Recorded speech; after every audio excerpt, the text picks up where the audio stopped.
Reinhard Bütikofer MEP. You're a Green MEP, been very much involved in the discussions about a new coalition. Why did the Jamaica Coalition, the so-called Jamaica Coalition, fail?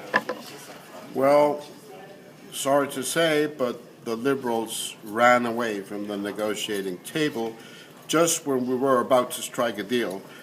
Somehow they grew afraid of their own courage. Could we even be looking at a minority government? That's a big riddle in German politics.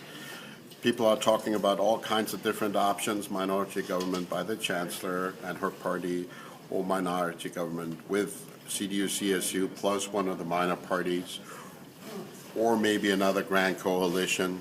Some people even talk about a so-called Kenya coalition, which would include the colors black for the Conservatives and red for the Socialists and green. It's hard to tell. The President is organizing conversations with all the parties, trying to push them into the direction of negotiating a government. You mentioned this so-called Kenya option. What would it take to keep the Greens in that coalition? Well, we negotiated hard over reforms on the economic/environmental front. We want to modernize our energy system in order to make Germany competitive and sustainable at the same time, to fulfill the pledges that we have made for the climate. We want to change agricultural policy. We want to change transport policy to make it more sustainable. Then we certainly put a lot of emphasis on the European togetherness, the European accord that we hope could be struck between Macron and Germany and all the other partners. So these are important priorities for us, but then also social issues do count, like care for the elderly or the situation of children that grow up in poverty, which we want to alleviate.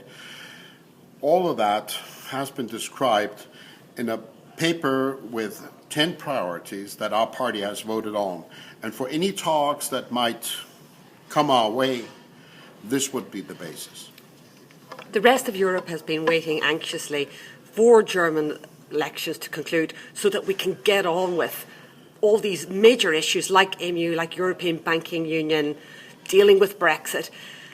And now we see that there is some sort of instability from Germany. Is there an importance for Germans to make this coalition so that Europe can take the further steps it needs to take? Well, I've seen those expectations, and we have tried to honor them unsuccessfully, I have to say. But we're putting a lot of emphasis on that, as I say, and certainly there would be ways of possibly agreeing on a common answer from the German Parliament to the proposals from Macron, to the proposals from Juncker.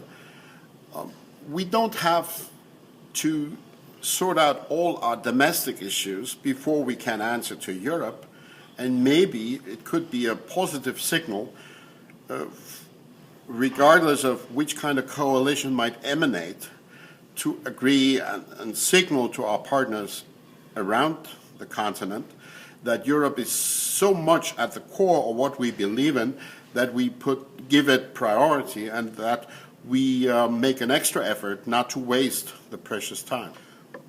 We campaigned as Greens by promising that we would redirect the priorities of Germany's European policies, shift from the austerity focus towards more investment.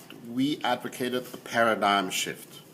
And in the language of the papers that we negotiated on, you see some of this change.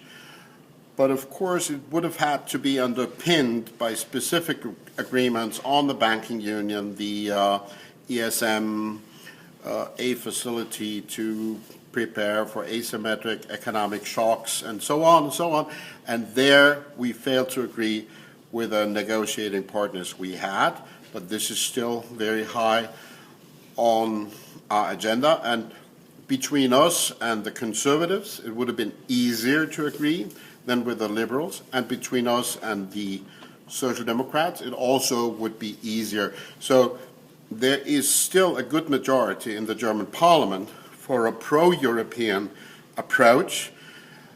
The downside of this is that the Liberals, who've always been a very pro-European party for decades, are now turning corners and moving to a more Eurosceptic position.